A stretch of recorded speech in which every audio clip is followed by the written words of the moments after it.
اس نے گھبرا کر دروازے کی طرف دیکھا اور موبائل چارجنگ پہ لگا کر کمرے سے باہر نکل کر اپنے کمرے میں آئی۔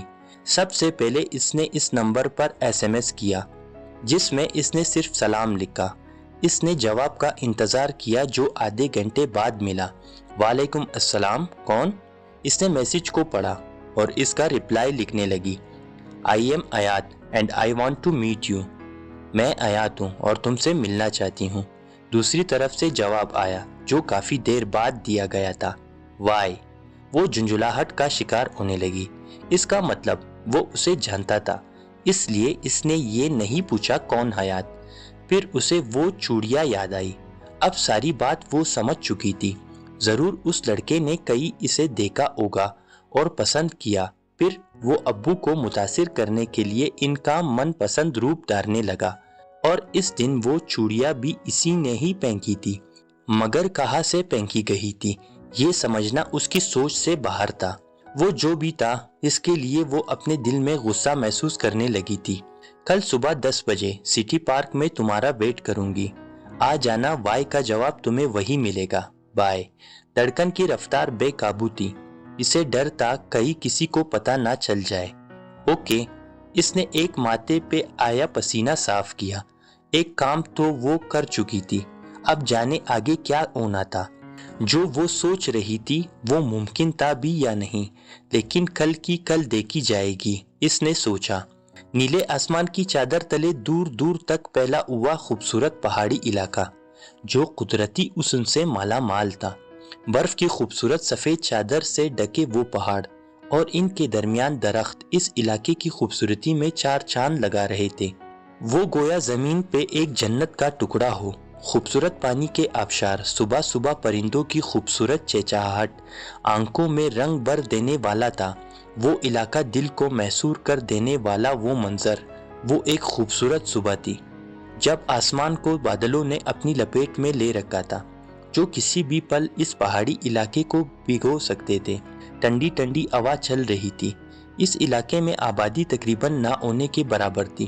زیادہ سے زیادہ 40-50 گھرانے تھے، وہ بھی ایک دوسرے سے اتنے فاصلے پہ کہ سب کے درمیان ایک دوہری آئل تھی۔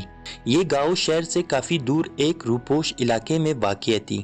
یہاں شہروں جیسی مصروف اور مشینی زندگی نہیں تھی، سادہ سے لوگوں کی سادہ سی زندگی۔ ایسا نہیں تھا یہاں کے لوگ جاہل یا گنوار تھے، وہ سبھی نہایت سلجھے ہوئے اور نئے طرز سے زندگی گزارنے والے لوگ تھے، لیکن پھر بھی شہری زندگی اور اس زندگی میں زمین و آسمان کا فرق تھا۔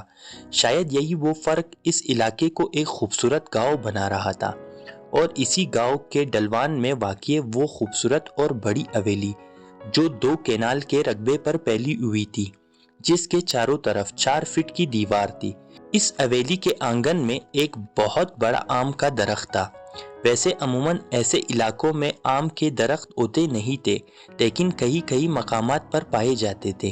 اسی بڑے درخت کے ایک ٹہنی پہ ایک کوئل اپنی خوبصورت آواز میں کوئی گانا گا رہا تھا، اور بھی کئی پرندے اس درخت کے اوپر اپنا آشیانہ بنائے ہوئے تھے، اور اس درخت کی ایک شاخ پہ بہت بڑا جھولا بندھا ہوا تھا، اور اس جھولے پہ ایک 8 سال کی خوبصورت بچی بڑے مزے سے جھولے لے رہی تھی، ہوا میں اڑتے کسی پرندے کی طرح مسکراتی، دنیا اور غموں سے بے خبر۔ وہ زور زور سے جھولے لینے میں مصروف تھی، اتنی بے خبر تھی کہ اس سے معلوم ہی نہیں ہو سکا اس کے پیچھے کون کڑا شرارت سے اسے دیکھ رہا ہے۔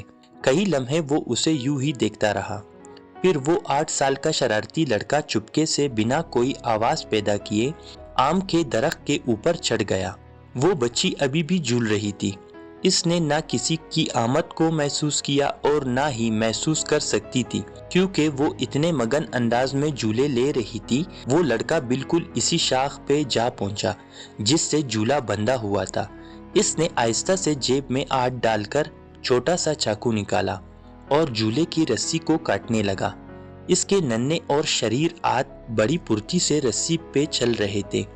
وہ لڑکی بے نیاز تھی، وہ کوئی نغمہ گنگناتے ہوئے بڑے مزے لے رہی تھی، نہیں جانتی تھی اگلے لمحے اس کے ساتھ کیا ہونے والا ہے۔ اس لڑکے نے مسکراتے ہوئے ایک آخری بار اس لڑکی کو دیکھا، اور اگلے ہی پل رسی ٹوٹ کر شاخ سے جھلک گئی اور وہ لڑکی زور سے جھولے کاتے ہوئے اڑتی ہوئی منہ کے بل زمین پہ جا گری۔ ایک دلخراش چیخ اس کے منہ سے برآمد ہوا۔ ہائے میں مر گئی، وہ کراتے ہوئے بولی اور اٹھنے کی کوشش کرنے لگی۔ کپڑے سارے خراب ہو گئے، پاؤں میں بھی ہلکی ٹھیس کا احساس ہوا اسے۔ وہ لڑکا زور زور سے کہکہے لگانے لگا۔ اس لڑکی نے کہکہے سن کر پیچھے دیکھا اور پھر درخت کے اوپر وہ بڑی بے نیازی سے امرود کھا رہا تھا اور ہنستے ہوئے اسے دیکھ رہا تھا۔ وہ کپڑے جھاڑتے ہوئے کھڑی ہوئی۔ اس نے غصے سے مٹھیاں بھینچ لی اور آنکھیں نکال کر اس لڑکے کو دیکھنے لگی۔ اوئے موٹے کوتے دے پتر، بلی جیسے آنکھوں والے، تیری ہمت کیسے ہوئی رسی کاٹنے کی؟ اس نے زور سے چلا کر اپنا غصہ نکالنا چاہا، لیکن اس لڑکے پہ جیسے بالکل اثر ہی نہیں ہوا۔ دادی دادی، اس بچی نے زور زور سے چلا کر دادی کو آواز دی۔ ارے کیا مصیبت ہے کمبخت، اب کون سی آفت آ گئی، کیوں گلا پاڑ پاڑ کر چلا رہی ہے؟ دادی لاٹھی سنبھالتی بامشکل باہر نکلی۔ اس کے چیخ سن کر پورا گھر اکٹھا ہو گیا، اماں، عروج، جنت اور دادی بھی۔ یہ دیکھے دادی، آپ کے لاڈلے نے کیا کر دیا؟ گڑیا روتے ہوئے بولی۔ اس کی ٹانگ میں ابھی بھی درد تھا۔ سب نے چہرہ گھما کر رام کو دیکھا۔ ارے میں نے کیا کیا؟ وہ دنیا بھر کے معصوم لوگوں کا ریکارڈ توڑتے ہوئے بولا۔ تم نے جھولے کو کاٹ دیا اور میں نیچے گر گئی، اب معصوم بن کر ایکٹنگ کر رہے ہو؟ وہ اسے چبانے کے لیے تیار کھڑی تھی۔ سب کی سمجھ میں نہیں آ رہا تھا کیا کرے۔ تم ثابت کیا کرنا چاہتی ہو گڑیا؟ میں نے تمہیں گرایا ہے؟ وہ تو تم زور زور سے جھولے لے رہی تھی، رسی ٹوٹ گئی اور تم گر گئی۔ گڑیا اسے گھورنے لگی۔ اچھا تو درخت کے اوپر کیا کرنے گئے تھے؟ گڑیا نے ہاتھ کمر سے ٹکا کر غصے سے اسے دیکھا۔ ایک پل کے لیے رام شرمندہ نظر آیا، مگر اگلے ہی پل اس نے چہرے کے تاثرات نارمل کیے۔ ایسا کرنے میں وہ مہارت رکھتا تھا۔ وہ تو میں امرود کھانے گیا تھا، اس نے گڑبڑا کر جواب دیا۔ اور آم کے درخت پہ امرود کہاں سے آئے؟ سب نے سوالیہ نگاہوں سے رام کو دیکھا۔ وہ تو میں نیچے سے لے کر گیا تھا۔ یہ دیکھے دادی، اس نے ہاتھ میں پکڑا ہوا امرود دکھایا۔ یہ جھوٹ بول رہا ہے دادی، وہ دھواں دار آنسو بہاتے ہوئے بولی۔ ارے چپ کر منوس، رام کبھی جھوٹ نہیں بولتا، یہ سب تمہاری اس منوس دل کی وجہ سے ہوا ہے۔ کہا بھی تھا مت کہا اتنے لمبے لمبے جھولے، مگر تو کسی کی سنے نہ تب، اور اس معصوم پہ الزام لگانا بند کر، اتنا پیارا بچہ ہے۔ دادی نے آگے بڑھ کر اسے گلے سے لگا لیا۔ اس نے کہا جانے والی نگاہوں سے رام کو دیکھا۔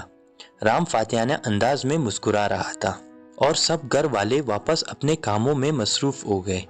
ان کے لیے یہ شاید کوئی بہت بڑی بات نہیں ہوگی، اس کے ساتھ ہمیشہ یہی ہوتا ہے، اس میں کوئی تعجب کی بات نہیں تھی۔ دادی کبھی بھی رام کے سامنے اس کی سائڈ نہیں لیتی تھی۔ ویسے بھی دادی کی نظر میں وہ دنیا جہان کی نکمی اور منحوس لڑکی تھی، اور اس کی سب سے بڑی وجہ رام تھا۔ اس برفانی خوبصورت علاقے کے دامن میں چودھری افضل کا خوبصورت گھر تھا، جو تقریباً 2 کنال کے رقبے پر مشتمل تھا۔ پکا گھر اور ایک بہت بڑا آنگن، اور آنگن میں آم کا بہت بڑا درخت تھا۔ چودھری افضل اس گاؤں کے سرپرست مانے جاتے تھے۔ ایک طرح سے وہ وڈیرا تھے جو دوسروں کے فیصلے کرتے اور ان کے جھگڑے سلجھاتے۔ غرور انہیں وراثت میں ہی ملا تھا۔ وہ خود کو خدا سمجھنے والوں میں سے تھا، جو کبھی بھی اپنی غلطی تسلیم نہیں کرتے تھے، کیونکہ ان کی نظر میں وہ کبھی غلط ہو ہی نہیں سکتے تھے۔